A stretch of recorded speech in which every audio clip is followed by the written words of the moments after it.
6 Up Tabletop. Today we will be kit bashing and painting Palatine Blades for the Legion Emperor's Children from Horus Heresy.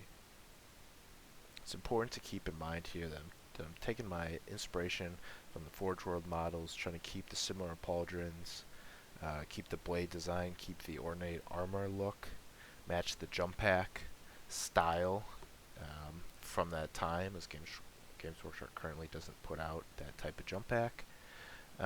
So by kit bashing with parts that I have and some 3D printed parts, hopefully I can make a model that costs less than buying from Forge World, but keeps similar tradition and theme of the highly detailed, highly ornate armor that the Palatine Blades had as the elite infantry troops of the Emperor's Children. Here we'll just be kit bashing and building the Space Marine. The body is Mark 6 from the new Horus Heresy set. At first I wasn't a huge fan of that set and the beaky Marines, but I actually do like the poses that they have a little bit of action in just how the feet are set. So we decided to take a body from the Mark 6 kit. We'll be attaching the loincloth from a Chaos Space Marine from Warhammer 40,000. As seen in the original art on Forge World, that kind of ties into the elite nature of the troop. We want to make sure that they have that loincloth, and that helps just designate their elite status, at least within the army. I'll be scraping off the chest emblem, and the photos had various claws, eagle iconography, hawk iconography on their chest.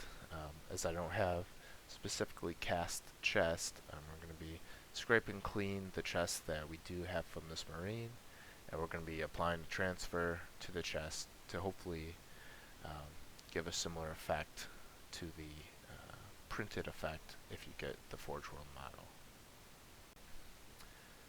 The sword used in this kit bash is going to be from the Warhammer 40,000 Grey Knights kit.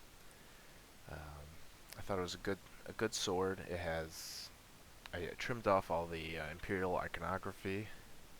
I like the design. It's not quite as curved as the original Palatine Blade sword from Forge World, but it has a similar effect. The bolt pistol is from Warhammer 40,000 Chaos Space Marines, and it's just a bolt pistol that they had.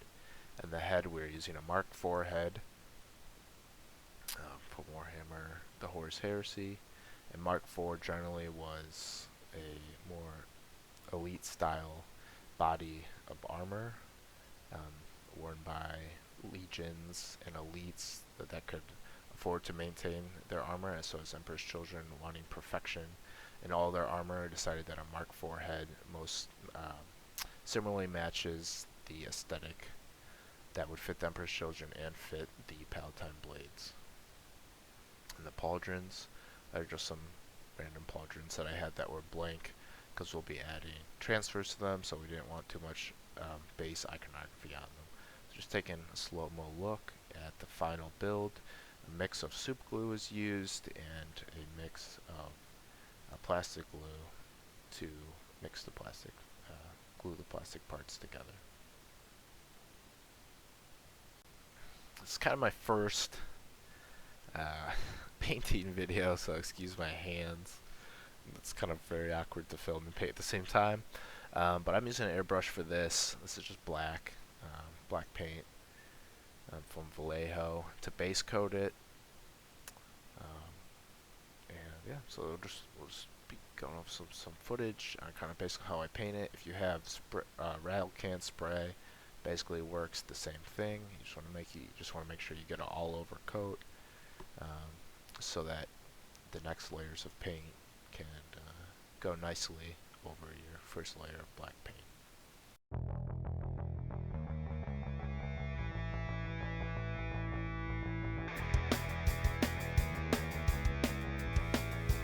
Doing the same thing here.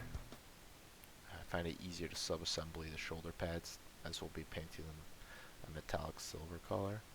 So similar process here. Just put the shoulder pads on a wine cork with a little bit of tape, and just give them a nice even coat to protect them with that base coat as well. Moving on, we have a little bit of white ink, so we'll be creating a zenithal effect on the model. So can't excuse my hand, and that essentially replicates a source of light, so it'll be the sun shining down from above. We're going to be doing inks over the model later, and so this will help kind of give a light gradient when the additional paint goes on the model later.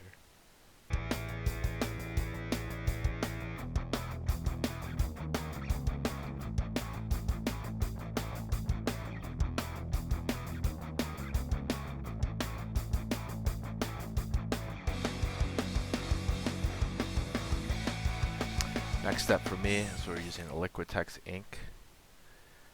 This is purple, and then another ink I also use is Prism Violet. It's very thin consistency, so spraying it over that zenithal highlight we had earlier creates lighter purples on the top where the white's covering the model, and then where the black is still showing creates darker purples, so it creates a nice gradient on the model.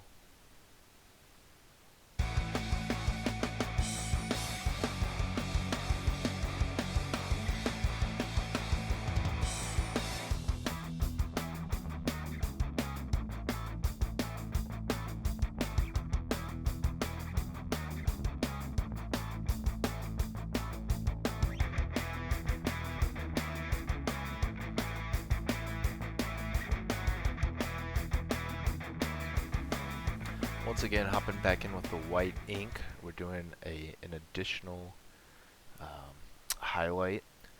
So the purpose of doing an additional highlight here, excuse the hand, is to raise the values in an additional step.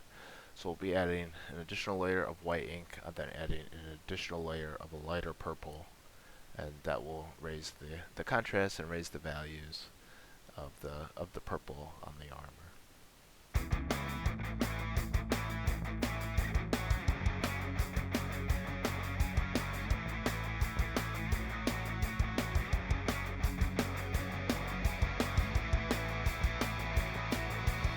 Use Vallejo metal color silver here, or it might be aluminum, but just a metallic. Couple of drops in the airbrush, sprays nice and clean, creates a nice, beautiful, even coat on the pauldrons. I didn't film it, but I added the additional purple layer on top, and then now we're doing a gloss varnish on the model, and that will allow us to do an additional steps with some oils and to protect the initial layers of paints that we put down. The first oil paint we're using to add some shadows and definition onto the model is Winsor & Newton from their artist line. This is Ivory Black, and we'll mix that with a little bit of mineral spirits, and that will create a nice wash similar to a wash, an acrylic wash you might get, similar to like an Agrask Earthshade or anything that Games Workshop makes, Null oil.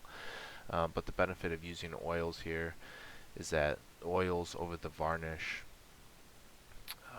has a nice flowing effect, so you just need a couple drops and then it'll flow into all the recesses.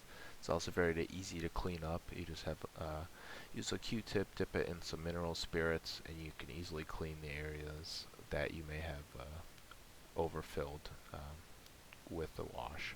So I'm also adding some highlights, some recess shading on the pauldrons here.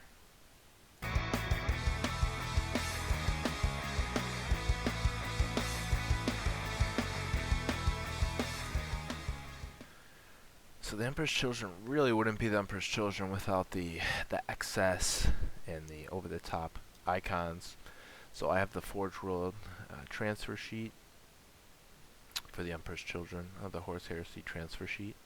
So we have a couple icons. We have an Aquila, some of the icons talked about earlier, the crossed swords, to show the squad markings for the Palatine blades. So I'll just use the tried and true method here. We use micro sol and micro set, and that allows those solutions soften the water transfers, and that allows that to easily stick to our model. Also, having a little bit of gloss varnish on the model makes the surface tension much lower, so the transfers stick nice and easy to the model. So we'll be applying our transfer here. We want to match the details from the Forge World model, so it's important that we have some sort of elaborate chest icon. And here we're using an Aquila from the Emperor's Children, and we'll place that on the chest of the model. We're going to proceed and continue to apply the solution, and then we'll add the rest of the transfers to the model. We have two that are going to go into the pauldrons. We have a couple iconographies that will be added to the knee, and it'll really help the model blend in and show some of that excess, that ornate armor. That was our goal from the start.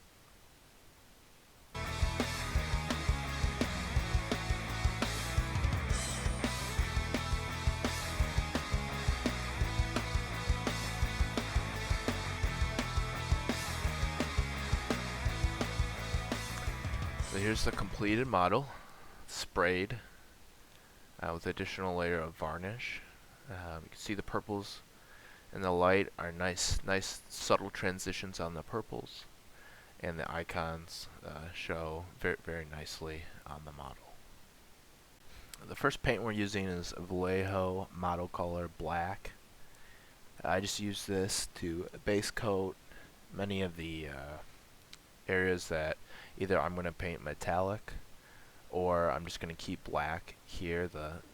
The loincloth that we have and the belt are going to be painted black, as well as many other metallic parts of the model. We're going to base paint in this metallic black. This is one of my, not metallic, but just Vallejo Model Color Black. This is one of my favorite blacks, as it's not very satin. It's a very matte paint, and I like the way that it basically just dries on the model. So I'll just be painting the rest of the areas in black.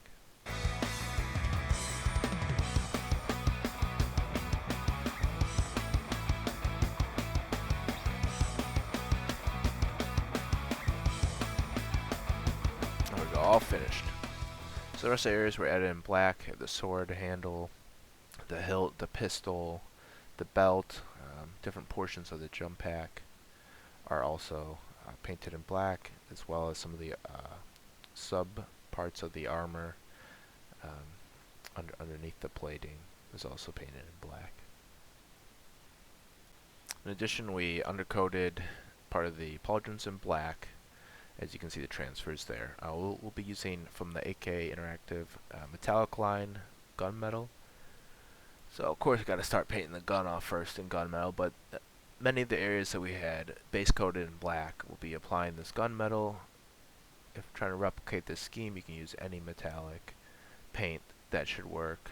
Usually metallics don't work as well when introduced to water on the wet palette that I have next to me, but this paint isn't too bad. So we'll be doing many of those areas shown here, the belt and other parts of the jetpack. I also included in this video a different part where I want to do the sword differently, but I ended up painting that metallic as well. Here you can see metallic applied to all the areas. Next, we have Decayed Metal from Scale Color. It's definitely one of my favorite paints, and AK Interactive Brass from their metallic range. I have that applied to the different areas of the model. We apply the Decayed Metal, and then we apply the brass over that. And the pauldrons also applied those similar layerings to the pauldrons as well. We're going to be highlighting the cloak here, and we're going to be using black gray from Vallejo Model Color. I'm just doing some detailing using a smaller brush here just to pick out the highlights on the model to make the edges of the cloak stand out, as the black is a fairly flat color. So we want to add some highlights, add some movement to the cloak. So yeah, that's what we'll be doing. We'll be adding some highlights to the cloak, adding a little bit of highlights to the belt and other areas that are still black. Got scale color violet here, and a similar technique will be used. We'll do a little bit of edge highlighting on the purple armor, or around the edges, anywhere that I want a little bit of pop on the armor.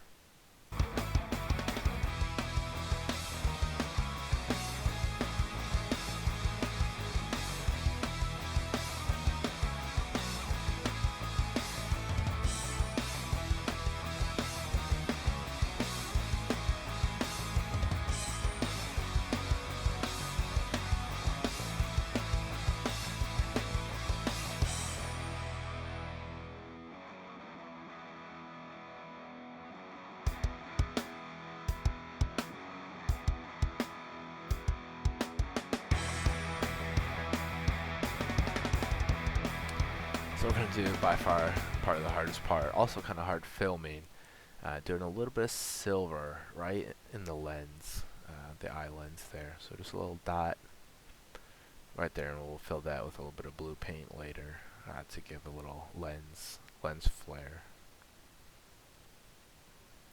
Okay, we have the model painted, and we'll be adding the pauldrons, a little super glue on the pauldrons, and we'll place that right on the model. And we'll see where we're looking. I think it looks very nice. The pauldrons is still a bit glossy, but definitely has a similar. Has the effect we're going for. The model looks great. Some people might stop there. I prefer my models a little bit dirtier, as the conflict was. It was pretty crazy. A lot of people like having the Emperor's Children pretty the armor being clean, but I prefer a little bit of chipping. So I'm going to be taking some brown paint and have that, taking just a little bit of a sponge, just a sponge bought at Walmart or something. I cut it up with scissors and just be splashing a little bit of that brown paint, sponging it across the armor. It's important to use a sponge here, or you can use a brush. I think the sponge introduces a bit of randomness in the fibers of the sponge and how the paint gets applied to the model, and that randomness sometimes can look bad, but being applied across the whole model, the randomness does play a huge factor in it, so it doesn't look like you added each individual mud thing. It looks like how mud or dirt might naturally randomly spray or get applied to armor. We also want to dirty up the model, so I'm using another Winsor & Newton oil paint from the artist line, and that one's burnt umber with a little mineral spirits. We'll mix that up, and we'll apply that to all the gold metallic parts. This helps give a little bit of dirt, a little bit of wet, worn metal components, and the burnt umber color being a natural kind of rusty brown helps give a little bit of character to some parts of the boots, some parts of the armor where dirt and dust might have settled. This will also incorporate nicely into our base that we'll add later, which is will be a dusty dark brown. So we're getting to an end here, just applying the last bits of burnt umber to the model.